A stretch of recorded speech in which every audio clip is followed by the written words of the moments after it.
యేసు పుట్టే నెలలో అని పాటలు మొదలయ్యాయి. క్రిస్మస్ సందడి మొదలైంది. క్రిస్మస్ సందర్భంగా మన హృదయాలు క్రిస్మస్ కోసం సిద్ధపడుతూ ఉన్నాయి.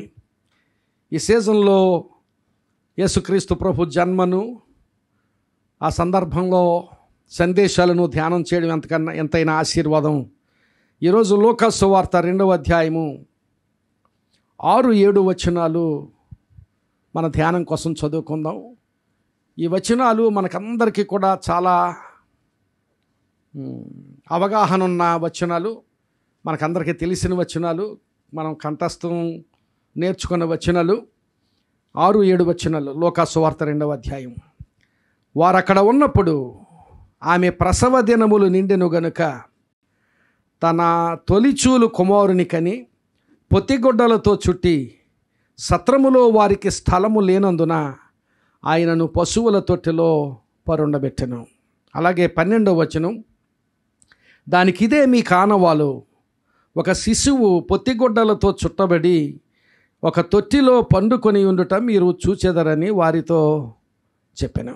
ఈ వచనాల్లో యేసుక్రీస్తు ప్రభు క్రిస్మస్లో శిశువుగా ఆయన పొత్తిగుడ్డలతో చుట్టబడి ఉంటాడు అని రాయబడిన సంఘటన అక్కడ దేవుని వాక్యంలో చూస్తున్నాం. పొత్తిగుడ్డలతో చుట్టబడిన క్రిస్మస్ శిశువు. 2 చోట్ల మాటలు రాయబడ్డాయి. అక్కడ 6-7 వచనాల్లో లోకాభక్తుడు నేరేషన్గా చెప్పాడు, తను వివరించాడు. వారు అక్కడ ఉన్నప్పుడు ఆమె ప్రసవ దినములు నిండును గనుక తన తొలిచూలు కుమారుని గని పొత్తిగుడ్డలతో చుట్టి సత్రంలో వారికి స్థలం లేనందున ఆయనను పశువుల తొట్టులో పరుండబెట్టెను అని ఒక నేరేషన్గా చెప్పాడు. అయితే 12వ వచనంలో గబ్రియేలు దూత గొర్రెల కాపరులకు చెబుతున్న సందేశం అది ఏమిటంటే, దానికి ఇదే మీ కానవాలు, ఒక శిశువు పొత్తిగుడ్డలతో చుట్టబడి ఒక తొట్టెలో పండుకొని ఉండుట మీరు చూచెదరని వారితో చెప్పాను. మీరు గమనించారు లేదో, నేరేషన్లో ప్యాసివ్ వాయిస్ ఉంది, దూత సందేశంలో యాక్టివ్ వాయిస్ ఉంది. పరుండబెట్టెను అని అక్కడ చెప్పాడు, ఆయన పండుకొని ఉన్నాడు అని ఇక్కడ చెప్పాడు. అవును కదా. ఇక్కడ పొత్తిగుడ్డలతో చుట్టబడిన సంఘటన ప్రత్యేకంగా రాయబడింది. దేవుని వాక్యంలో ఏమి రాయబడినా అది యథాలాపంగా, యాదృచ్ఛికంగా సంభవించదు. అది బై ఛాన్స్ జరిగిపోదు. అలాగే కొన్నిసార్లు కోయిన్సిడెన్స్ కూడా కాదు. అది దేవుడు చాలా ఉద్దేశపూర్వకంగా ఆ మాటలు పొందుపరిచి ఉంచుతాడు తన మాటల్లో, తన వాక్యంలో. ఈ పొత్తిగుడ్డల గురించి దూత సందేశంలో దూత ఏమన్నాడంటే, ఈ పొత్తిగుడ్డలు ఎందుకన్నాడంటే, దానికి ఇదే మీ ఆనవాలు చెప్పాడు. ఎందుకంటే అప్పటి బెత్లెహేము గ్రామ స్థితి మనం ఊహించవచ్చు. We can visualise it. మనం ఒక దృశ్యంలాగా మన మనసుల్లో చూడవచ్చు బెత్లెహేము గ్రామ పరిస్థితి. ఏంటంటే జనసంఖ్య రాయబడడం కోసం ఎవరి సొంత ప్రదేశాలు వాళ్ళు వెళ్ళిపోవాలని అక్కడ ఆజ్ఞ బయలుదేరింది, రాజాజ్ఞ. అది అంటే ఇప్పటి కాలంలో దట్స్ నథింగ్ కదా, దట్స్ నథింగ్. మన ఎలక్షన్స్ టైంలో చెప్పుకున్నాం, ఎంతోమంది హైదరాబాద్ నుంచి ఆంధ్ర వచ్చారట ఓట్లు వేయడానికి, అది.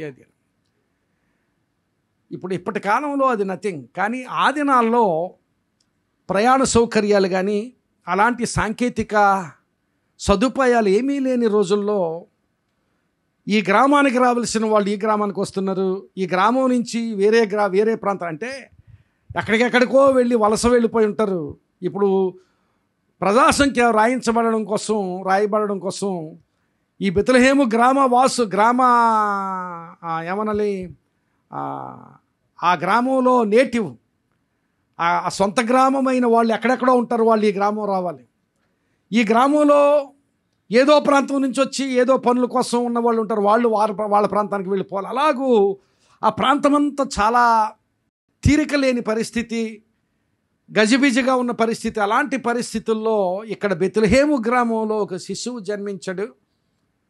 దూత సందేశం చెబుతున్నాడు, బెత్లెహేము గ్రామంలో శిశువులు చాలామంది ఉండొచ్చు. ఒకవేళ ఒకరోజు బాలుడై ఉండొచ్చు, ఈ 10 రోజులు బాలుడై ఉండొచ్చు, ఒక నెల బాలుడై ఉండొచ్చు. చాలామంది శిశువులు ఉంటారు.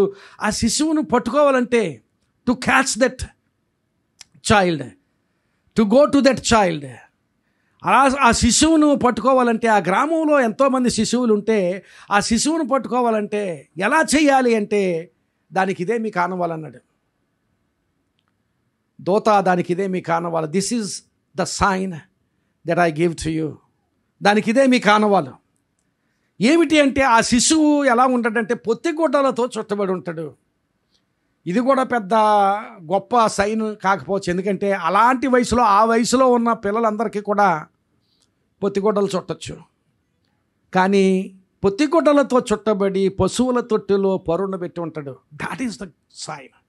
పొత్తిగుడ్డలతో చుట్టబడడం అనేది ఒక ఆనవాలుగా దేవుడు ఆ గొర్రెల కాపర్లకు చూపిస్తున్నాడు. దేవుని దూత ద్వారా దేవుడు వారికి చూపిస్తున్నాడు. ప్రియులను గమనించాలి, ఈ క్రిస్మస్ సందర్భంగా కొన్ని ఆనవాళ్ళు మనం గమనిస్తాం. We see some signs on the occasion of Christmas.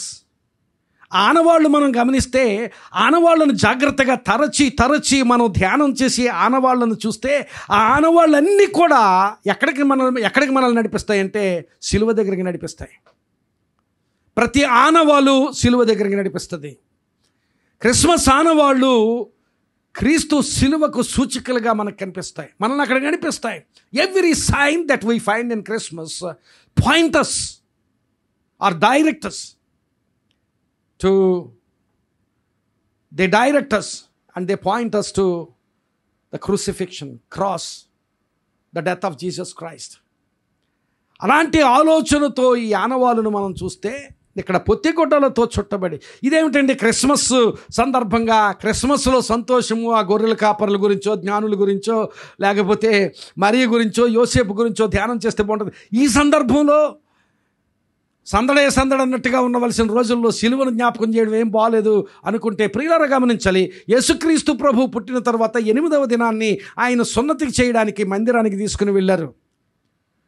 మందిరానికి తీసుకుని వెళ్ళినప్పుడు అక్కడ పరిశుద్ధాత్మతో నింపబడి చాలా వృద్ధుడైన సుమియోను అక్కడ ఉన్నాడు. ఆ సుమియోను ఆ శిశువుగా ఉన్న యేసుక్రీస్తు ప్రభువును తన చేతుల్లోనికి తీసుకుని చాలా విషయాలు మాట్లాడి మరియతో మాట్లాడుతూ ఒక మాట చెప్పాడు. ఆయన మరియతో మాట్లాడుతూ లోకాసు వార్త 2వ అధ్యాయం 34-35 వచనాలు చూస్తే, సుమియోను వారిని దీవించి, మరియను యోసేపును దీవించి, అలాగే శిశువును కూడా దీవించి, ఇదిగో అనేక హృదయాలోచనలు బయలుపడినట్లు ఇశ్రాయేలులో అనేకులు పడుటకును తిరిగి లేచుటకును వివాదాస్పదమైన గురుతుగా. ఆ మాట గమనించాలి. This child is going to be, ఆయన ఎలా ఉండబోతున్నాడంటే ఒక వివాదాస్పదమైన గుర్తుగా ఉండబోతున్నాడు. అలాంటి వివాదాస్పదమైన గుర్తుగా ఈయన నియమింపబడి ఉన్నాడు అని మరియతో ఏం చెప్పాడంటే, మరియు నీ హృదయంలోనికి ఒక ఖడ్గము దూసుకొని పోవునని ఆయన తల్లి అయిన మరియతో చెప్పను. నీ హృదయంలోనికి ఒక ఖడ్గము దూసుకొని పోవును. అలాంటి సంఘటన జరగబోతుంది. ఎప్పుడు చెప్పబడిందంటే ఆయన పుట్టినప్పుడు ఆ విషయం చెప్పబడింది. ప్రియులారా గమనించాలి, ఆయన పుట్టినప్పుడు చెప్పబడిన సంగతి సిలువ. ఆయన పుట్టుకలో చూపించబడింది సిలువ. అలాగే ఆయన పుట్టుకలో దేవుడు చూపించిన ఆనవాళ్లలో మనకు కనిపించేది సిలువ. ప్రియులారా, అలాంటి ఆలోచనతో ఈ పొత్తిగుడ్డలను మనం చూసినప్పుడు, ఈ పొత్తిగుడ్డలు ఎందుకొరకు అని మనం ఆలోచన చేస్తే, ఈ పొత్తిగుడ్డలు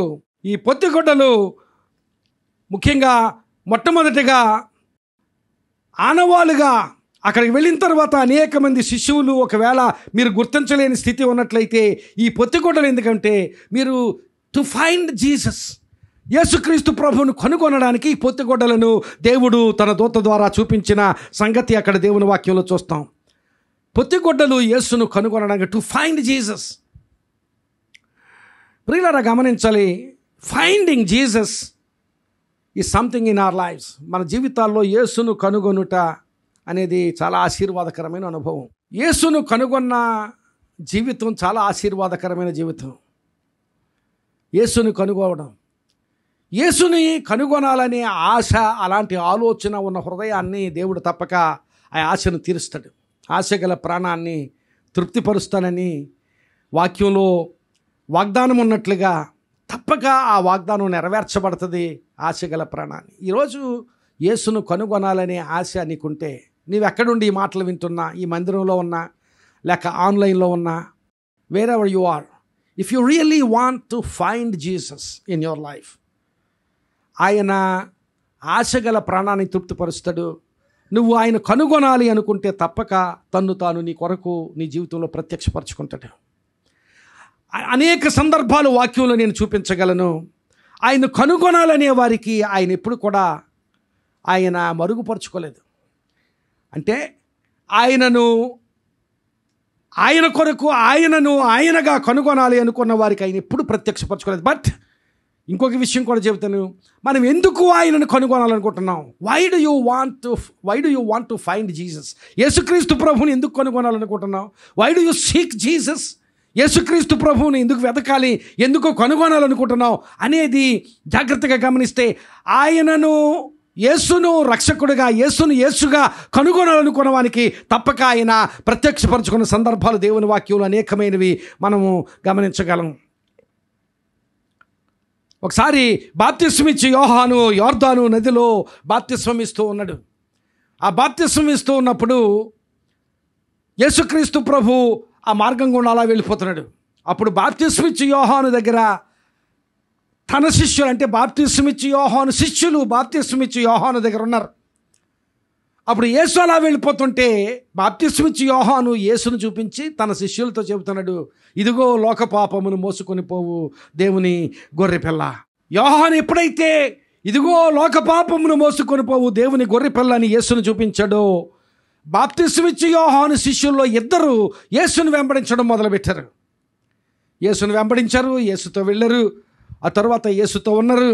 ఆ తరువాత ఆ వెంబడించిన వారిలో ఒకడు పేతురు సహోదరుడైన ఆంద్రేయ,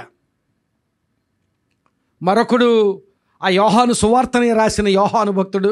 అది అక్కడ ప్రత్యక్షంగా కనబడదు, కానీ యోహాను ఆంద్రేయ ఇద్దరు శిష్యులు వెంబడించారు. ఆంద్రేయ యేసును కనుగొని ఆ తర్వాత ఏం చెప్పాడంటే, ఆ తర్వాత పేతురు దగ్గరికి వచ్చి యోహాను సువార్త 1వ అధ్యాయం 41వ వచనంలో, మొదట తన సహోదరుడైన సీమోనును చూచి మేము మెస్సీయను కనుగొంటిమని అతనితో చెప్పాను. మేము కనుగొన్నాం. గమనించాలి, బాప్తిస్మం ఇచ్చి యోహాను నేను ఐ విజువలైజ్ ద థింగ్స్. నేను వాక్యం చదువుతూ ఉండగా ఐ ఆల్వేస్ విజువలైజ్. నేను ఒక దృశ్య రూపంలో దాన్ని మనసులో అలా దృశ్య రూపంలో చూస్తున్నట్లుగా ఆలోచిస్తాను. ఒకటి యోర్దాను నది దగ్గర బాప్తిస్మం ఇచ్చి యోహాను, బాప్తిస్మం తీసుకునే వాళ్ళు ఉంటారు, ఇంకా కొంతమంది అక్కడ జనులు ఉంటారు. అలాగే బాప్తిస్మం ఇచ్చి యోహాను శిష్యులు కొంతమంది ఉన్నారు. ఇదిగో లోక పాపమును మోసుకొని పోవు దేవుని గొర్రెపిల్ల అని చెప్పినప్పుడు బాప్తిస్మం ఇచ్చి యోహాను శిష్యులు కొంతమంది అక్కడ ఉండొచ్చు, కానీ వెంబడించిన వారు ఎంతమంది అంటే ఇద్దరే. ఎవరు? యోహాను, ఆంద్రేయ ఇద్దరు వెంబడించారు. ఎందుకు అంటే వాళ్ళకి ఆశ ఉంది. ఏమని? we want to find Jesus, we want to seek Jesus. ఆయన కనుగొనాలని యేసు అంటే ఆశ ఉన్నది కనుక వాళ్ళు వెంబడించారు. వెంబడించిన వారికి ఆయన దొరికాడు. ఆయన దొరికిన తర్వాత వెనకకు వెళ్ళి ఆంద్రేయ తన సహోదరుడైన పేతురుతో మాట్లాడుతున్నాడు. పేతురు, ఆంద్రేయ ఈ మాటలు విన్నప్పుడు, పేతురు ఎక్కువగా పరిచయమైన పేరు మనకి. పేతురు పరిచయమైన క్యారెక్టర్ మనకి. పేతురే సీనియర్ లాగా నిజమే, ఒకవేళ వయసులోను స్పీకింగ్లోనూ ఆయన సీనియర్ అవ్వచ్చు, కానీ యేసు దగ్గరికి మొట్టమొదట వెళ్ళింది పేతురు కాదు, ఆంద్రేయనే. ఆంద్రేయ మొట్టమొదట యేసు దగ్గరికి వెళ్ళి యేసును కనుగొని వెనకకు వచ్చి, అక్కడ ఇంకా ఇంట్రెస్టింగ్ థింగ్ ఏమిటంటే, ఆంద్రేయ సేవ మొదలుపెట్టాడు. ఎక్కడ మొదలెట్టాడంటే ఇంట్లో మొదలుపెట్టాడు. మొట్టమొదటి సేవ ఎక్కడ మొదలైంది? ఆయనకి ఇంట్లో మొదలైంది. సేవ అనగానే బైబిల్ పట్టుకుని ఎక్కడికో వెళ్ళిపోవడం కాదు. First of all let us do it in our homes. మన కుటుంబాల్లో జరగాల సేవ. మన కుటుంబాల్లో కొన్నిసార్లు ప్రకటన ద్వారా జరగచ్చు, కొన్నిసార్లు మన ప్రేమ ద్వారా జరుగుతుంది సేవ, కొన్నిసార్లు మన ప్రవర్తన ద్వారా జరుగుతుంది పరిచర్య, కొన్నిసార్లు ఏ విధంగా జరిగినా ఎక్కడ జరగాలంటే ఫస్ట్ ఆఫ్ ఆల్ ఆంద్రేయ మనకు టీచ్ చేసేది ఏమిటంటే, it all should begin in your home. ఆంధ్రయ్య మొట్టమొదట వెళ్ళిపోలేదు. గేలం పట్టుకునో లేకపోతే వాళ్ళ మనుషులు పట్టి జాలరుగా వెళ్ళిపోలేదు. అలా వెళ్ళలేదు. He began his mission. మన మిషన్ ఫీల్డ్ ఎక్కడో ఉండదండి. కొన్నిసార్లు మన ఇల్లే మన మిషన్ ఫీల్డ్. అందుకనే మిషన్ అంటే ఏదో సముద్రాలు దాటి వెళ్ళిపోక్కర్లేదు. అందుకనే ఒక భక్తుడు అన్నాడు, a missionary is not one who crosses the sea to do something, but a missionary is one who sees the cross to do something for God. Crossing the sea కాదు, సీయింగ్ ద క్రాస్. సిలువను చూస్తూ దేవుని కొరకు ఏదైనా చేయాలి అని. అది ఎక్కడ ఉంటుంది నీ మిషన్ ఫీల్డ్ అంటే? నా పక్కిల్లు నా మిషన్ ఫీల్డ్. కొన్నిసార్లు నా కుటుంబమే నా మిషన్ ఫీల్డ్ కావచ్చు. Whatever. Andrew took his home as a mission field first. మొట్టమొదట ఆంద్రయ్య తన కుటుంబంలో తన ఇంటిలో మొదలుపెట్టాడు. వెళ్ళి పేతురు దగ్గరికి వెళ్ళి చెబుతున్నాడు. అతడు మొదట ఆ మాట గమనించాలి. మొదట తన సహోదరుడైన, ఆ మొదట అనే మాట, మొదట తన సహోదరుడైన సీమోనును చూచి మేము మెస్సయ్యను కొనుగొంటిమని అతనితో చెప్పి తీసుకువెళ్ళాడు పేతురుని అక్కడికి, యేసు ప్రభు దగ్గరికి. ప్రియులారా గమనించాలి. ఈ మాట ఎందుకు చెప్తున్నానంటే, అక్కడ ఇదిగో లోక పాపమును మోసుకొని పోవు దేవుని గొర్రె పిల్లని ఆ యేసును బాప్తిస్మం ఇచ్చి యోహాను చూపించినప్పుడు అక్కడ చాలామంది ఉండొచ్చు. But only 2 people went to find Jesus. ఇద్దరు మాత్రమే వెళ్ళారు. ఈ దినాన్ని నిజంగా ఇద్దరు వెళ్ళారు. వెళ్ళిన వారికి యేసు దొరికాడు. ఎలా దొరికాడంటే ఇంక మామూలుగా దొరకలేదు, సొంతంగా దొరికేశాడు. ఈ మధ్య అమెరికాలో ఉన్నప్పుడు మా మనవరాలు మాట్లాడితే ఏదైనా చెప్పి అది మామూలుగా ఉండదనేది. ఏంటి అలాగ మామూలుగా ఇప్పుడు ఇక్కడ గమనించాలి. ఇక్కడ వాళ్ళు వెళ్ళి వెంబడించారంటే ఏదో వెంబడించి వెళ్ళి చూసి వచ్చేసిన పరిస్థితి కాదు. ఎలా దొరికాడంటే ఆయన సొంతమైపోయాడు. యేసు వాళ్ళు సొంతమైపోయాడు, వాళ్ళు యేసు సొంతమైపోయారు. అలా దొరికాడు. కనుగొంటిమి. ఎలా కనుగొన్నామంటే it is not just going and seeing him. మేము కనుగొన్నాం ఆయన్ని. నీవు కూడా రా అని పేతురును అక్కడకు తీసుకుని వచ్చాడు. యేసును కనుగొనుట. ఒకవేళ కనుగొనాలనే ఆశ నీకుంటే ఆయన ప్రత్యక్షపరచుకోవడానికి ఎప్పుడు సిద్ధంగానే ఉంటాడు. ఆయన నీకు దొరకడానికి he is always available. If you want to see him, if you want to seek him, if you want to look for him, ఆయన ఎప్పుడు కూడా అవైలబుల్గా, ఆయన ఎప్పుడు అందుబాటులో ఉండేవాడు యేసు అనే విషయం గమనించాలి. అందుకనే ఈ గొర్రెల కాపరులకు ఆ దోత, దానికి ఇదే మీకు ఆనవాలు. మీకు ఆశ ఉంటే మీరు వెళ్ళి కనుగొంటే దానికి ఇదే మీకు ఆనవాలు. ఒక శిశువు పొత్తిగుడ్డలతో చుట్టబడి అక్కడ ఒక తొట్టులో పండుకొని ఉండడం మీరు చూస్తారు. ఈ పొత్తిగుడ్డలు వాళ్ళకి ఇంచుమించుగా GPS. ఎక్కడికి వెళ్ళాలో ఎలాగెళ్ళాలో తెలియదు.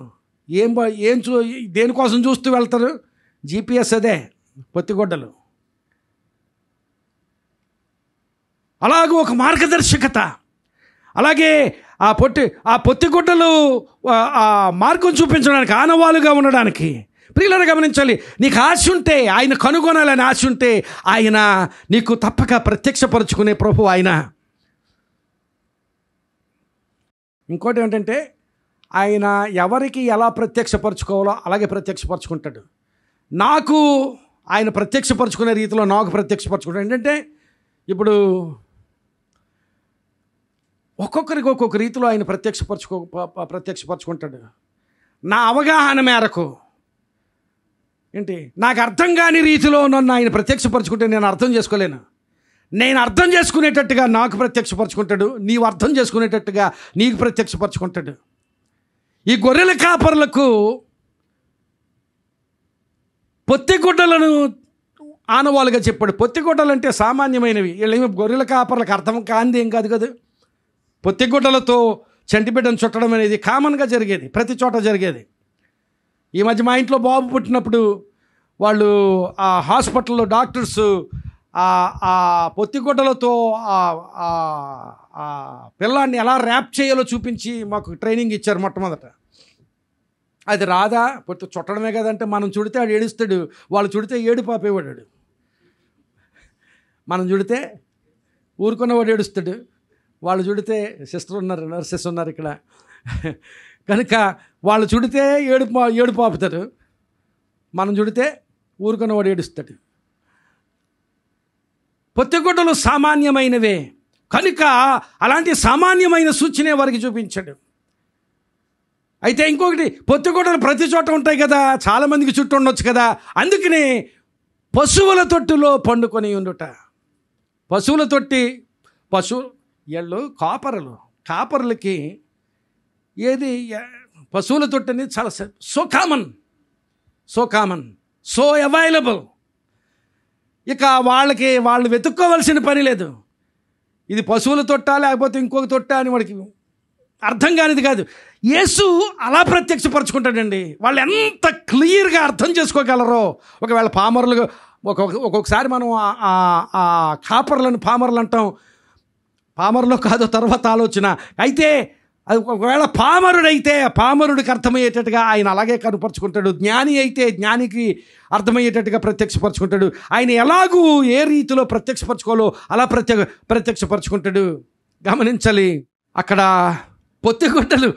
పొత్తిగుడ్డలు సామాన్యమైనవి, అలాగే పశువుల తొట్టి అది అనన్యమైనది, వాళ్ళకి అన్యమైనది కాదు.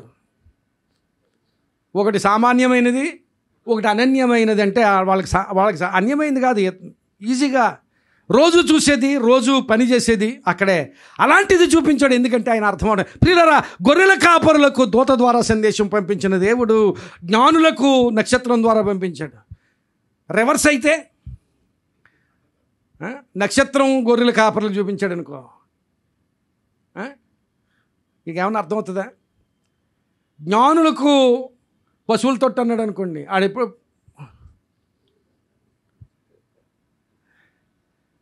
జ్ఞానులకు చూపించేటట్టుగానే చూపించాడు, కాపర్లకు చూపించినట్టుగానే చూపించాడు. జకర్యా ఆరాధన చేసుకుంటుంటే దూత ప్రత్యక్షమై, ఎక్కడ ఆయన ఆరాధన చేస్తుండగా, ఆలయములో, మందిరములో, దేవాలయములో ఆయన ఆరాధన చేస్తూ ఉండగా, ధూపం వేస్తూ ఉండగా, అక్కడ if God wants to speak to you, he speaks to you in a way that you can understand it. He speaks to you in a way that you can understand him. ఆయన అర్థం చేసుకునేటట్లుగా, ఆయన నీవు అవగాహన చేసుకోగలిగేటట్లుగానే ఆయన మాట్లాడుతాడు. ఆయన తను తాను ప్రత్యక్షపరచుకుంటాడు. జకర్యాకు దూత కనబడి, ఆ దూత సందేశం ఎక్కడ? ఆలయంలో. జకర్యా యాజకుడు గనుక, ఆ యాజకుడు ఆరాధన అంటే అందరూ ఉన్న ఆరాధన కాదు అది. ఆయన యాజకుడు గనుక తన వరుస చొప్పున, తన క్రమము చొప్పున ఆరాధన చేస్తుంటే, అంటే ఒక్కడే ఉంటాడు మందిరంలో, ఆ ఒక్కడు దేవుని సన్నిధిలో ధూపం వేసి ఆరాధన చేస్తుంటే, పాత నిబంధన కాలపు ఆరాధన ఆ జరుగుతూ ఉండగా అక్కడ దూత ప్రత్యక్షమై జకర్యాతో మాట్లాడిన సందర్భం. దేవుడు ఎప్పుడు మాట్లాడినా అలాగే మాట్లాడతాడండి. నాకు అర్థమయ్యేటట్టు నాతో మాట్లాడతాడు, నీకు అర్థమయ్యేటట్టు మాట్లాడతాడు. నాకు అర్థం కావట్లేదండి, లేదు, నీకు అర్థమయ్యేటట్టే మాట్లాడతాడు దేవుడు. యోసేపుతో మాట్లాడే స్వప్నములందు యోసేపును దర్శించాడు. స్వప్నాల ద్వారా యోసేపును ఇలాగూ దేవుడు, ఒకవేళ యేసుని నీవు కనుగొనాలి అంటే, if you really want to find Jesus for a right reason, ఒక మంచి ఉద్దేశంతో యేసును కనుగొనాలంటే, ఒకసారి పౌలు అన్నాడు, కొరింథీయులకు రాసిన మొదటి పత్రిక 1వ అధ్యాయంలో, చదవనక్కర్లేదు, యూదులు సూచక క్రియలు అడుగుచున్నారు, గ్రీసు దేశస్తులు జ్ఞానము వెదుగుచున్నారు. యేసు దగ్గరికి ఎందుకు వస్తున్నారంటే, యూదులేమో సూచక్రియలు కావాలి, we want to see signs and wonders. అలాగే గ్రీసు దేశస్తులు జ్ఞానాన్ని వెతుకుతున్నారు. కానీ యేసు కొరకు వెతికేవాడు, యేసును రక్షణ కొరకు వెతికేవాడు, యేసును యేసుగా వెతికేవాడు, అలా వెతికితే ఆయన దొరుకుతాడు, ఆయన తప్పకుండా దొరుకుతాడు. కానీ హేరోదు కూడా అడిగాడట, నువ్వు ఒక అద్భుతం చేస్తే చూసి సంతోషించాలనుకుంటున్నానని. ప్రియులారా, గమనించాలి. What are you seeking Jesus for? యేసు క్రీస్తు ప్రభువుని ఎందుకు వెతుకుతున్నావు? నిజంగా యేసు కొరకే నీవు వెతుకుతుంటే, యేసును రక్షకుడిగా, యేసును నీ జీవితానికి అధిపతిగా, యేసును ప్రభువుగా నీవు వెతుకుతుంటే తప్పక ఆయన తన్ను తానుగా కనుపరుచుకునే దేవుడు. అందుకు చిహ్నంగా ఆయన తన్ను తాను కనుపరుచుకునేవాడుగా యేసు ప్రత్యక్షపరచబడుతున్నాడు క్రిస్మస్లో ఈ పొత్తిగుడ్డల ద్వారా. మరొక విషయం ఏమిటంటే, ఈ పొత్తిగుడ్డల గురించి ఎందుకు ప్రత్యేకంగా రాయబడింది? నేను అన్నాను ఇంతకుముందు, it was not by chance రాయబడింది కాదు, అలాగే యాదృచ్ఛికంగా రాయబడింది కాదు, ఏదో యథాలాపంగా జరిగిపోయింది అన్నట్లుగా కాదు. God has a purpose in keeping these swaddling clothes on this blessed occasion of Christmas. ఆ క్రిస్మస్ సందర్భంగా ఆ పొత్తిగుడ్డలను వాక్యంలో భాగంగా ఉంచడానికి దేవునికి ఒక ఉద్దేశం ఉంటుంది, ఉద్దేశం ఉంది. పాత నిబంధన కాలంలో ఇశ్రాయేలీయులు బలి అర్పణలు అర్పించేవారు. ఆ బలి అర్పణలు అర్పించేటప్పుడు సాధారణంగా తొలిచూలు పశువులను బలర్పించేవారు. అంటే మందుంటే ఆ మందలో ప్రతి గొర్రె పిల్లకు తొలిచూలు గొర్రె పిల్ల అంటే ఫస్ట్ బోర్న్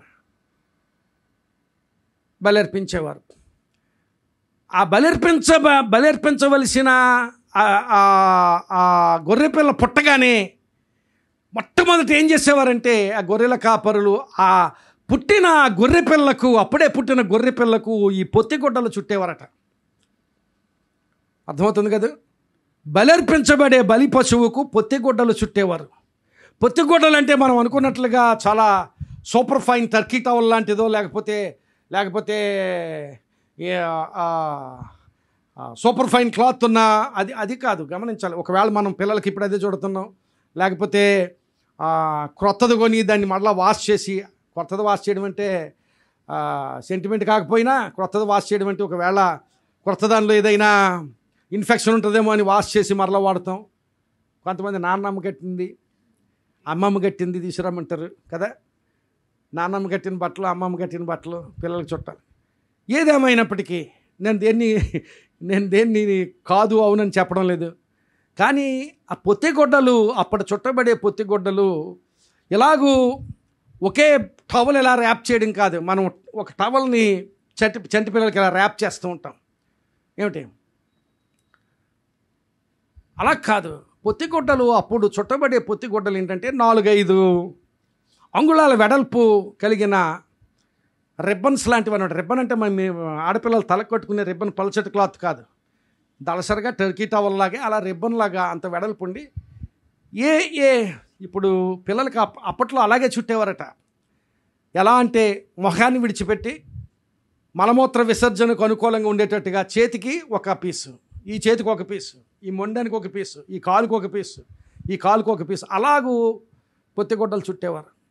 ఈ పొత్తిగుడ్డలు గొర్రె పిల్లలకి ఎందుకు అనేది ఒక ప్రశ్న.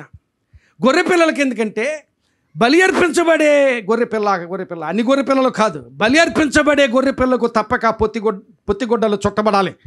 ఎందుకు అంటే ఈ గొర్రె పిల్లలు ఏ విధమైన దోషము ఆ గొర్రె పిల్లల శరీరంలో కలగకూడదు. ఒకవేళ ఆ గొర్రె పిల్లలు అటు ఇటు పరుగులెత్తి కాళ్ళు విరగొట్టుకోవచ్చు, లేకపోతే దానికైతే హాని చేసుకోవచ్చు, అలాంటివేమీ జరగకుండా. ఎందుకంటే దేవుడు ఈ బలి అర్పణలు వ్యవస్థీకరించినప్పుడు, when God instituted the sacrifices, ఈ బలి అర్పణలు ప్రారంభించినప్పుడు దేవుడు ఏం చెప్పాడు, నిర్దోషమైన ఏడాది గొర్రె పిల్లను కానీ ఏడాది మగపిల్లను కానీ తీసుకొని రమ్మన్నాడు. నిర్గమకాండం 12:6 ఉంటుంది. నిర్దోషమైన ఏడాది మగపిల్ల, ఏడాది గొర్రెపిల్ల, ఏడాది మేకపిల్లని తీసుకొని రమ్మన్నాడు. నిర్దోషమైనది అంటే ఏ విధమైన లోపం ఉండకూడదు ఆ గొర్రె పిల్లలో. ఇప్పుడు క్రిస్మస్ సందర్భంగా ప్రత్యేకంగా ఈ పొత్తిగుడ్డల సందర్భం ఏమిటంటే, క్రిస్మస్ సందర్భంగా మరీ ప్రత్యేకంగా ఎందుకు రాయబడిందంటే, ఆ సమయంలో ఇశ్రాయేలీయుల బలి అర్పణలు దేవుని చిత్తానికి వ్యతిరేకమైపోయాయి.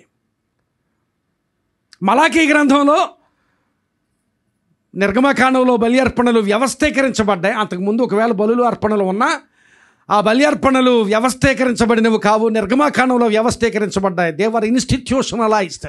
ఆ వ్యవస్థీకరించబడిన తర్వాత బలి అర్పణలు దేవుని చిత్తానుసారంగా, దేవుని వాక్యానుసారంగా, ధర్మశాస్త్రానుసారంగా అర్పించబడాలి. కానీ మలాకీ గ్రంథంలో మలాకీ భక్తుడు ప్రవచించేసరికి, అంటే యేసుక్రీస్తు ప్రభు పుట్టడానికి ఒక 400 సంవత్సరాల ముందుకు జరిగింది ఏమిటంటే, మొదటి అధ్యాయము మలాకీ గ్రంథం 8వ వచనంలో, గుడ్డిదానిని తీసుకొని బలిగా అర్పించిన ఎడల అది దోషము కదా, కుంటిదానినైనను రోగము గల దానినైనను, క్షమించాలి, రోషము కాదు రోగము గల దానినైనను అర్పించిన ఎడల అది దోషము కదా, అట్టి వాటిని నీ అధికారికి నీవిచ్చిన ఎడల అతడు నీకు దయచూపున నిన్ను అంగీకరించునా అని సైన్యములకు అధిపతిగా యెహోవా అడుగుచున్నాడు. దేవుడు అడుగుతున్నాడట. కుంటిదాన్ని తీసుకొస్తున్నారు, నాకు అర్పిస్తున్నారు.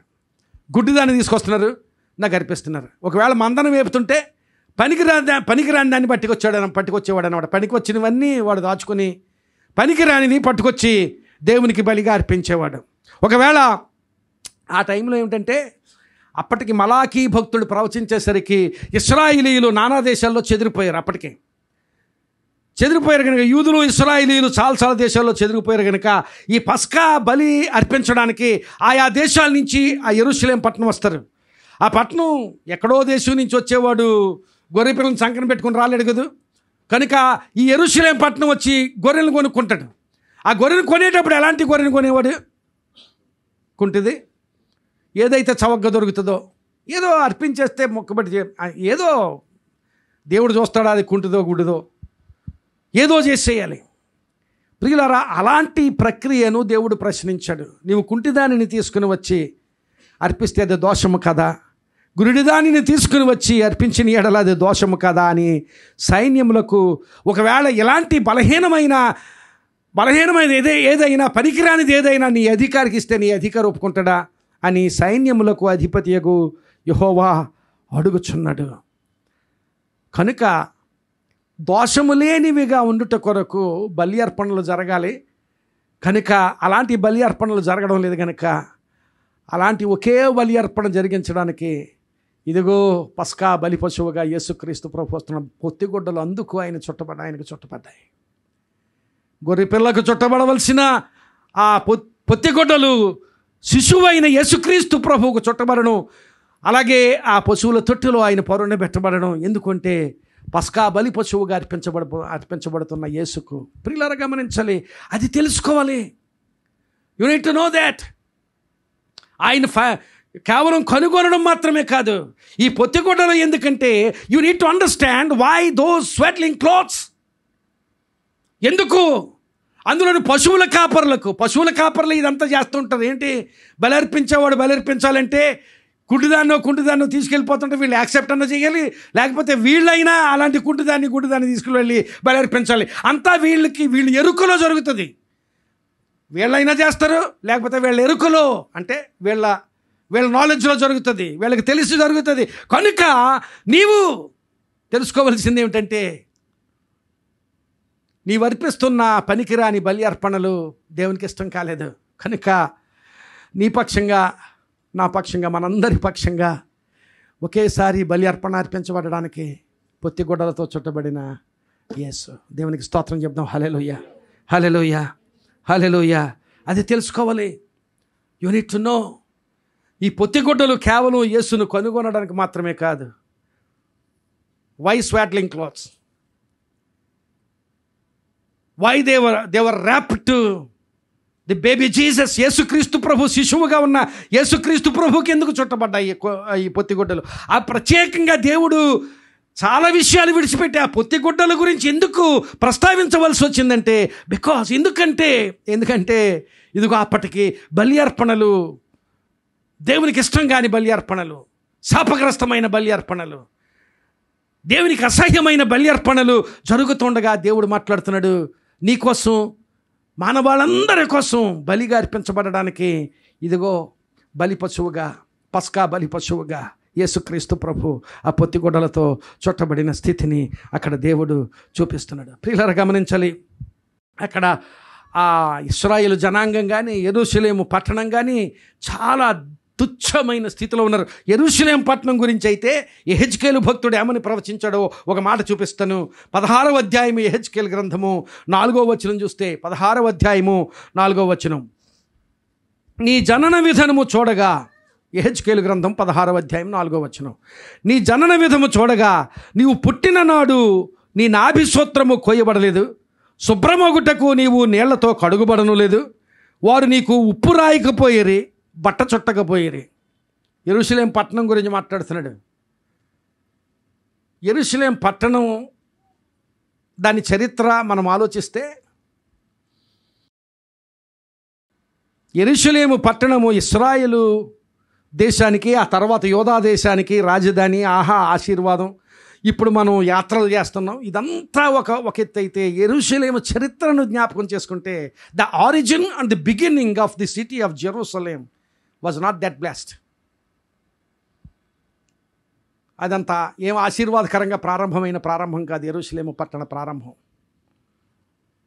యెరూషలేము పట్టణం ఎక్కడ ప్రారంభమైంది? అసలు ఇశ్రాయేలు జనాంగంగా ఎక్కడ బయలుదేరారు అంటే ఐగుప్తు చెరలో బయలుదేరారు. ఐగుప్తులో ఒక కుటుంబం, ఏదో ఆహారం కోసం వెళ్ళిన కుటుంబం. అక్కడ ఇశ్రాయేలు ఒక దేశంగా, దేశం అంటే పొలిటికల్ కింగ్డమ్ కాదు, ఒక జనాంగంగా వర్ధిల్లారు. ఎక్కడ వర్ధిల్లారంటే ఐగుప్తులో. ఐగుప్తులో జనాంగంగా వర్ధిల్లినంతకాలం ఈ కానాను దేశం ఎవరి చేతుల్లో ఉంది? కనానీయుల చేతిలో ఉంది. కనానీయులు, పెరిజీయులు, హిత్తీయులు, హివ్వీయులు, గిర్గాషీయులు, యెబూసీయులు, ఎలాగూ 7 జాతులు వాళ్ళు అక్కడ ఆ దేశాన్ని ఆక్రమించుకుని ఉన్నారు. కామన్గా వాళ్ళని ఏమన్నారంటే కనానీయులు అన్నారు. కనాను దేశం కనుక ఆ కనానులో ఉన్నవారిని, ఆ జాతులందరినీ కనానీయులు అన్నారు. కనానీయులు ఆ దేశంలో ఉన్నారు. యెరూషలేం పట్టణం ఎక్కడుందంటే ఇక్కడ కనానులో ఉంది. యెరూషలేం పట్టణం అసలు ఆ పట్టణంగా ఎలాగూ ఎవరి చేతిలో మొదలైందంటే కనానీయుల చేతిలో మొదలైంది. అందుకనే అంటున్నాడు, నీ పుట్టుక ఎలాంటి పుట్టుకంటే యెరూషలేం పట్టణమా, నీ జనన విధము చూడగా నువ్వు పుట్టిన నాడు నీ నాభిసూత్రము కోయబడలేదు, శుభ్రమొగుటకు నీవు నీళ్లతో కడగబడలేదు. వారు నీకు ఉప్పు రాయకపోయిరి. అప్పట్లో చిన్నపిల్లలకి ఉప్పు రాసి ఫైన్ సాల్ట్తో పుట్టిన పిల్లల్ని శుభ్రం చేసేవారట. ఇప్పుడు చేయొద్దా ప్రయత్నం? ఉప్పుతో నీవు ఉప్పు నీకు రాయకపోయిరి, బట్ట చుట్టకపోయిరి. Not even a swaddling cloth. అంత భయంకరమైన స్థితిలో ఉన్న పట్టణం. అలాంటి పట్టణం, ఆ పట్టణంలో బల్యర్పణలు, వ్యర్థమైన బల్యర్పణలు. ఆ పట్టణంలో లేక ఆ పట్టణానికి సమీపంగా బెత్లెహేము గ్రామమైన, ఆ పట్టణమైన, ఆ చుట్టుపక్కల ప్రాంతమైన, ఆ ప్రాంతమంతటిలో అసహ్యమైన, దేవునికి అసహ్యమైన బల్యర్పణలు జరుగుతుండగా అక్కడ యేసుక్రీస్తు ప్రభువు పొత్తిగుడ్డలతో చుట్టబడి, ఆ ప్రాంతంలో పొత్తిగుడ్డలతో చుట్టబడి ఇశ్రాయేలు ప్రజలందరికీ, సర్వమానవాళికి రక్షణార్థమై, విమోచనార్థమై ఆయన పొత్తిగుడ్డలతో చుట్టబడి. ప్రియులరా, ఆ యెరూషలేం పట్టణం అలా ప్రారంభమైంది. తర్వాత ఎప్పుడంటే ఎన్నో శతాబ్దాలు కనానీయుల చేతిలోనే ఉంది. కనానీయులలో ఒకడైన యెబూసీయుల చేతిలో ఉంది. దావీదు రాజు అయిన తర్వాత ఆ పట్టణాన్ని తాను స్వాధీనం చేసుకుని అప్పుడు దానికి దావీదుపురం అని పేరు పెట్టాడు. అక్కడి నుంచి ఆశీర్వాదకరమైన స్థితిలో ఆ పట్టణం ఉంది. ప్రియులారా, ఈ దినాన్ని అంతకుముందు ఒకవేళ షాలేము రాజు అని మెల్కీసెదకు చెప్పుకున్నప్పుడు ఆ షాలేము రాజు అనేది ఆ షాలేము అనేది యెరూషలేం పట్టణం అని చెప్పుకోవడమే తప్పితే there were no proofs for that. So ఏదేమైనప్పటికీ అలాంటి తుచ్చమైన స్థితిలో ఉన్న ఆ పట్టణం యెహెజ్కేలు ప్రవచించినప్పటికీ అదే స్థితిలో ఉన్నది. ఆ స్థితిలో ఉన్న పట్టణంతో బట్ట కూడా కట్టబడలేదు. అలాంటి బట్ట కట్టబడని స్థితిలో ఉన్న నీకు బట్ట కట్టుకుని, లేక పొత్తిగొడ్డలు చుట్టుకుని ఒక గొప్ప విమోచకుడు, నిన్ను విమోచించువాడు, నిన్ను కడుగువాడు, నిన్ను తన రక్తమిచ్చి కొనువాడు, ఇదిగో పొత్తిగొడ్డలతో చుట్టబడి పశువుల తొట్టులో పరుండబెట్టి ఉన్నాడు. నీవు వెళ్ళి, ప్రియులారా, ఈ దినాన్ని గమనించాలి. అలాంటి ఆశీర్వాదకరమైన అనుభవాన్ని ఆ పొత్తిగొడ్డలు చూపిస్తున్నాయి. You need to know this. నువ్వు అర్థం చేసుకోవాలి, నువ్వు తెలుసుకోవాలి. You need to find. పొత్తిగొడ్డలు ఎందుకంటే so that you can find Jesus. పొత్తిగొడ్డలు ఎందుకంటే so that you can know him. యోహాను సువార్త 17వ అధ్యాయం మీద 4 వారాలు మీరు ధ్యానం చేశారు. నేను ప్రతి ధ్యానం అక్కడి నుంచి విన్నాను. ఆ ధ్యానాల్లో 3వ వచనంలో ఏమన్నాడు యేసుక్రీస్తు ప్రభు దేవునితో మాట్లాడుతూ, అయ్యా, అద్వితీయ సత్య దేవుడవైన నిన్నును నీవు పంపిన యేసుక్రీస్తును ఎరుగుటయే నిత్య జీవము అని యేసుక్రీస్తు ప్రభువును, అద్వితీయ సత్యదేవుడవైన నిన్ను ఎరగాలి, నీవు పంపిన యేసుక్రీస్తుని ఎరగాలి. పొత్తిగుడ్డలు ఎందుకంటే so that you can know him, so that you can understand him, so that you can comprehend the machine of Jesus Christ. ఆయన ప్రేషణలో ఉన్న ఆ ఉద్దేశం ఏమిటో, లేక ఆయన మిషన్లో ఉన్న ఉద్దేశం ఏమిటో నీవు తెలుసుకోవడం కోసం పొత్తిగుడ్డలు యథాలాపంగా యాదృచ్ఛికంగా అక్కడ ప్రస్తావించబడినవి కాదు. ప్రియులారా గమనించాలి. There is something God wants to convey to you and convey to me. ఏమిటంటే ఆ పొత్తిగుడ్డలలో యేసు శిలువ ఉంది. ఆ పొత్తిగుడ్డలలో యేసు శిలువను చూస్తూ ఉండగా యేసు శిలువ మరణం ద్వారా, యేసు శిలువ రక్తం ద్వారా మనం విమోచించబడే స్థితి ఉంది. అలాంటి పొత్తిగుడ్డలు so that you can find him, so that you can know him. ఆ తరువాత మనం గమనించినట్లయితే ఇంతకుముందు చెప్పిన ఉదాహరణలో బాప్తిస్మిచ్చి యోహాను అక్కడ బాప్తిస్మిస్తూ, ఇదిగో లోక పాపమును మోసుకొని పోవు దేవుని గొర్రెపిల్ల అని చెప్పినప్పుడు, ఇంతకుముందు నేను చెప్పినట్లుగా యోహాను, ఆంద్రేయ ఆయన వెంబడిస్తున్నారు. ఆయన వెళ్తున్నాడు, ఆయన వెనక వీళ్ళు నడిచి వెళ్తున్నారు. నడిచి వెళ్తూ ప్రభువా నీ కోసం మేము వస్తున్నాం ప్రభు అని వీళ్ళు పిలవలేదు, వీళ్ళు మాట్లాడలేదు, ఆయనతో మాట్లాడలేదు. ఆయన వెళ్తున్నాడు, ఆయన నడిచి వెళ్తుంటే వెనుకే వీళ్ళు కూడా నడిచి వెళ్తున్నారు. నడిచి వెళ్తున్నప్పుడు ఆయనే వెనుకకి తిరిగి, మీరేం వెతుకుతున్నారు? What are you seeking? Who are you seeking for? What are you looking for? మీరు ఏం వెతుకుతున్నారయ్యా అన్నప్పుడు ఆయన, వీళ్ళన్నారు మీరేం వెతుకుతున్నారు అంటే, రబ్బీ నీవెక్కడ కాపురం ఉంటున్నావు అని అడిగారు. Where are you living sir? బోధకుడా, rabbi where are you living? నీవెక్కడ కాపురం ఉంటున్నావంటే, మనమైతే ఈ రోజుల్లో వెనక నుంచి వ్యాలెట్ తీసి విజిటింగ్ కార్డ్ తీసి, ఇదిగో నా విజిటింగ్ కార్డు, నీకు వీలున్నప్పుడు రా, వచ్చేటప్పుడు ఫోన్ చేసిరా సొమ్మ అంటాం. ఎందుకంటే ఫోన్ చేసినప్పుడు ఎక్కడే ఉంటావు, విజయవాడలో ఉన్నామంటాం. వచ్చేటప్పుడు ఫోన్ చేసి రమ్మడం ఎందుకు? మంచి ఉద్దేశంతో జరగవచ్చు, అది కొన్నిసార్లు ఎక్కువసార్లు చెడు ఉద్దేశంతో జరగచ్చు. వచ్చేటప్పుడు ఫోన్ చేసి రమ్మన్నది. కనుక యేసుక్రీస్తు ప్రభు అలా అనలేదు. రబ్బీ నీవు ఎక్కడ కాపురం ఉంటున్నావంటే, వచ్చి చూడు, కమన్సీ. నీవు ఎక్కడ కాపురం ఉంటున్నానో తెలుసుకుని వెళ్ళిపోయి, అలా కాదు, you should come and see. నీవు వచ్చి అనుభవించాలి, నీవు వచ్చి ఉండాలి నాతో, నీవు నాతో ఒక సంబంధాన్ని కలిగి పొందుకోవాలి, అలాంటి సంబంధంలో నీవు ఉండాలి. కమ్ అండ్ సీ అని చెప్పడంలోనే you need to have Jesus as an experience in your life. యేసును ఒక అనుభవంగా చేసుకోవాలి, యేసును కనుగొనాలి, యేసును తెలుసుకోవాలి, యేసును ఒక అనుభవంగా చేసుకోవాలి. Unless you have Jesus as an experience in your life, all your prayers, all your faith, all your time in the churches, all of them go in vein. ప్రియులారా గమనించాలి. యేసును అనుభవంగా చేసుకోనకపోతే నువ్వెన్ని పనులు చేసినా, నువ్వెన్ని ప్రార్థనలు చేసినా, నీకు ఎంత విశ్వాసం ఉన్నదని అనుకుంటున్నా, యేసును అనుభవంగా చేసుకునకపోతే, అన్లెస్ యూ ఎక్స్పీరియన్స్ జీసస్, యేసు ఎక్స్పీరియన్షియల్ లెవెల్కి రావాలి. నీ జీవితంలో ఎక్స్పీరియన్షియల్ లెవెల్లోకి యేసుక్రీస్తు ప్రభుని స్వీకరించాలి. ఏదో కనుగొన్నను, ఏదో తెలుసుకున్నాను. చాలామంది కనుగొంటారు, చాలామంది తెలుసుకుంటారు. ఒకవేళ విశ్వాసుల కంటే కూడా యేసుని గురించి ఎక్కువ జ్ఞానము సంపాదించిన వాళ్ళు చాలామంది ఉండొచ్చు ఈ లోకంలో. కానీ చాలా జ్ఞానం ఉన్నవారి కంటే కూడా యేసుతో సంబంధం ఉన్నవారు కావాలి ప్రభువుకి. ఈ దినాన్ని యేసు అంటే జ్ఞానం కాదు, యేసు అంటే కనుగొని వెళ్ళిపోవడం కాదు. It is not just seeing Jesus and going away, it is not just touching Jesus and going away, it is not just experiencing a sign or a wonder from Jesus and going away. Having Jesus in an experiential level in your life. యేసును అనుభవంగా చేసుకుని బ్రతికే బ్రతుకు, అలాంటి అనుభవం కోసం ఆ పొట్టిగుడ్డలు సూచిస్తున్నాయి.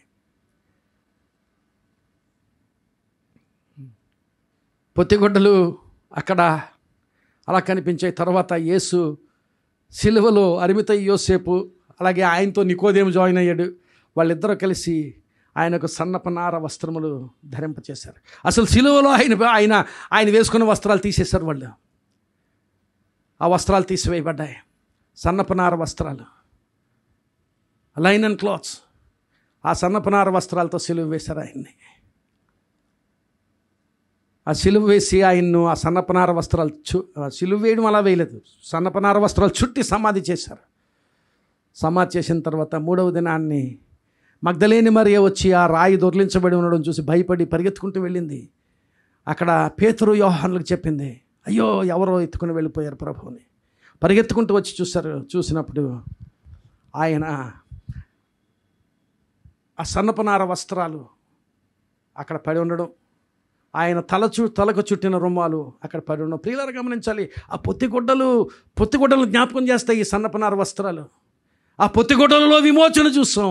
ఇక ఎంత మాత్రం కూడా ఈ సన్నపనార వస్త్రాలు అక్కర్లేదు. ఇదిగో విమోచకుడు మరలా సజీవుడిగా లేచాడు. ఆయన మరణం మాత్రమే కాదు, ఆ పొత్తిగుడ్డలు సూచించేది ఏంటంటే ఆయన మరణాన్ని మాత్రమే కాదు, ఆయన మరణ పునరుద్ధానాల్లో నీకు నాకు ఉన్న ఆశీర్వాదాన్ని సూచించేవి ఈ పొత్తిగుడ్డలు. దేవునికి స్తోత్రం చెప్దాం. హల్లెలూయా, హల్లెలూయా. ఇది నాని ప్రియమైన క్రైస్తవ విశ్వాసి, దేవుడు నీతోనూ నాతోనూ మాట్లాడాడు. మన జీవితాలు, క్రైస్తవ జీవితాలు ఎక్కడున్నాయి? Finding Jesus, knowing Jesus and experiencing Jesus. కొన్నిసార్లు ఒకవేళ మనం అనుకోవచ్చు, ఐఎమ్ ఏ సీనియర్ క్రిస్టియన్, నేను 50 సంవత్సరాల నుంచి, లేకపోతే పుట్టినప్పటి నుంచి నేను క్రైస్తవుడినే, నేను వాక్యంలోనే పెరిగాను అనుకోవచ్చు. But do you have Jesus in an experiential level? అనుభవం, యేసు నా సొంతం, నేను ఆయన సొంతం అన్నట్టుగా ఆ స్థాయిలో యేసును అనుభవిస్తున్నావా? కనుగొని వెళ్ళిపోయే వాళ్ళు చాలామంది ఉంటారు, తెలుసుకుని వెళ్ళిపోయే వాళ్ళు కూడా చాలామంది ఉంటారు. తెలుసుకుంటారు చాలామందికి బైబిల్ జ్ఞానమే. ఎక్కడ ఉంటుంది బైబిల్, ఎక్కడ ఉండదు చాలామందికి. యేసు కేవలం నువ్వు కనుగోవాలి. మొట్టమొదటి మెట్టు అదే. You need to find him, you need to know him and you need to have him as an experience. పొత్తిగొడ్డలు ఎందుకు అంటే మొట్టమొదటిగా ఆయన కనుగొనడానికి, రెండవదిగా ఆయన తెలుసుకోవడానికి, to understand him, to comprehend him. అంతకంటే మించి యేసును అనుభవంగా చేసుకోవడానికి. ఇది నీ జీవితంలో యేసు ఏమై ఉన్నాడో ఒకసారి పరిశీలన చేసుకో. ఒకవేళ నేను చాలా గొప్ప క్రైస్తవుని, చాలా విశ్వాసిని అని నీవు అనుకుంటున్నావా? నీ హృదయం ఏం చెబుతుంది? Have you found him? ఆయన కనుగొన్నావా? కాన్ఫిడెంట్గా నీ హృదయం నీతోనే, ఎవరితో చెప్పనక్కడ, నీ హృదయం నీతోనే కాన్ఫిడెంట్గా ఎస్ ఐ ఫౌండ్ జీసస్ అని సమాధానం అనే జవాబు నీ హృదయం నీకు చెప్పగలిగితే దేవునికి స్తోత్రం. లేకపోతే this is the time to present your life to God. This is the time to commit your life to God. ఇది దేవునికి నీ జీవితం సమర్పించవలసిన సమయం. ఇది యేసును కనుగొన్నావా? యేసును కనుగొని యేసును అర్థం చేసుకున్నావా? Do you know him? ఆయన ఎరిగావా? అద్వితీయ సత్యదేవుడమైన నిన్నును నీవు పంపిన యేసుక్రీస్తును ఎరుగుటయే నిత్య జీవమని యేసు పలికిన మాటది. గమనించాలి. నీవు ఆయన ఎరుగుదువా? ఎలా ఎరుగుదు? కేవలం స్వస్థపరచువాడు అన్నట్లుగా ఎరుగుదువా? కేవలం సూచక క్రియలు చేయువాడు అన్నట్టుగా ఎరుగుదువా? కేవలం మేలు చేయువాడు అన్నట్టుగానే ఎరుగుదువా? కేవలం కీడు నుంచి తప్పించువాడు అని మాత్రమే ఎరుగుదువా? అంత మాత్రమేనా? యేసుని గురించి ఇంకా ఏమైనా తెలుసా నీకు? యేసును అనుభవంగా చేసుకునే స్థితి నీకుందా? ఒకవేళ యేసును అనుభవంగా చేసుకోవడంలో ఏదైనా ఇంకా లోటు ఉన్నట్లయితే, God is speaking to you. I strongly believe that the presence of God is here with us. దేవుని సన్నిధి మన మధ్య సంచారం చేస్తూ ఉండగా దేవుడు మాట్లాడుతున్నాడు నీతో. Have you found him? ఆయన తెలుసుకున్నవా? ఆయన ఎక్స్పీరియన్స్గా అనుభవంగా చేసుకున్నవా? ప్రార్థన చేసుకుందాం.